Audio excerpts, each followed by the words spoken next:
warahmatullahi wabarakatuh.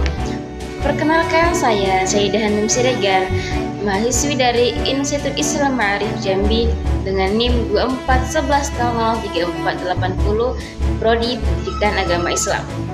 Video saya ini bertujuan untuk menyelesaikan tugas ujian tengah semester mata kuliah Sejarah Pendidikan Islam dengan dosen pengampu Ibu Ria Maharani SPDI MPDI. Pernahkah kamu berpikir, bagaimana jika seorang anak berusia 10 tahun sudah hafal Al-Quran dan memahami filsafat Yunani? Ya, dialah Ibnu Sina, si jenius dari timur dan disebut sebagai bapak kedokteran modern. Penasaran dengan ceritanya? Yuk kita jelajahi bagaimana kisah biografi perjalanan Ibnu Sina dari bocah cerdas Bukhara menjadi bapak kedokteran modern. Pada suatu masa, di dunia Islam yang penuh dengan cahaya ilmu, lahirlah seorang anak yang bernama Abu Al-Husain bin Abdullah bin Sina, atau lebih dikenal dengan Ibnu Sina. Beliau lahir di Afshanah dekat Bukhara, lebih tepatnya di Uzbekistan yang sekarang. Ibnu Sina lahir pada tahun 1800 Masehi atau 370 Hijriah.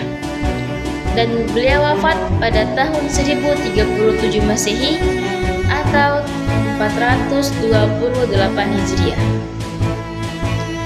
Ibnu Sina dilahirkan oleh orang hebat. Ayahnya bernama Abdullah yang bekerja sebagai pegawai pemerintahan, sedangkan ibunya bernama Siti Satareh, seorang wanita terpelajar. Sejak kecil, Ibnu Sina sudah menunjukkan kecerdasan yang tak biasa, teman-teman. Bayangkan saja, di umur 10 tahun dia sudah hafal Al-Quran.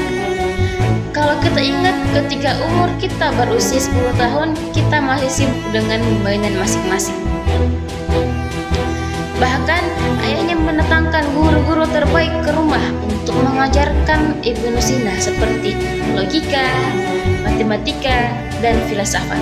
Setelah kita membahas tentang biografi kecilnya Ibnu Sina, bagaimana sih perjalanan pendidikan Ibnu Sina?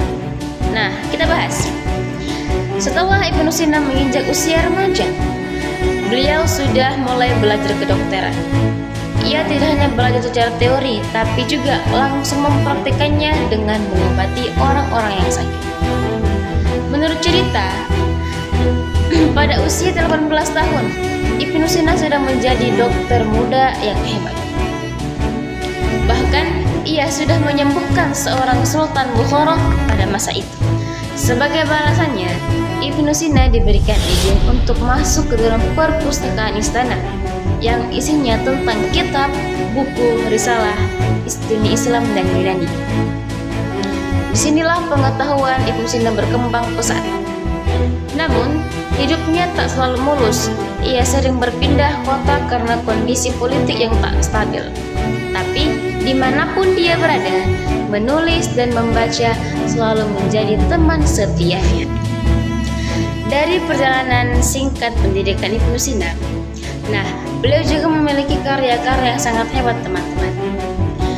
Para peneliti dan sejarawan mencatat bahwa jumlah karya Ibnu Sina mencapai sekitar 276 hingga 450 judul kitab dan risalah. Namun, yang masih ditemukan dan ada di zaman sekarang ada sekitar 240 karya yang mencakup berbagai bidang ilmu, teman-teman. Karya-karya beliau yang mencakup hampir semua cabang ilmu yang berkembang di dunia Islam pada saat itu. Ada beberapa contoh seperti ilmu tentang kedokteran yang ada pada kitab Al-Qanun fi At-Tibb, yang kemudian tentang filsafat dan logika ada pada kitab Al-Shifa, Al-Najah, Al-Isyarat wa Al-Tanbihat. Dan juga tentang psikologi dan ilmu jiwa ada pada kitab Al-Nafs. Dan ada juga beberapa buku tentang psikologi dan ilmu jiwa, astronomi dan ilmu alam, matematika dan geometri, musik, teologi dan tasawuf, dan puisi sastra Arab Persia. Nah, teman-teman, di antara ratusan kitab dan karya buku Ibnu Sina, ada beberapa yang paling terkenal di antara seluruhnya.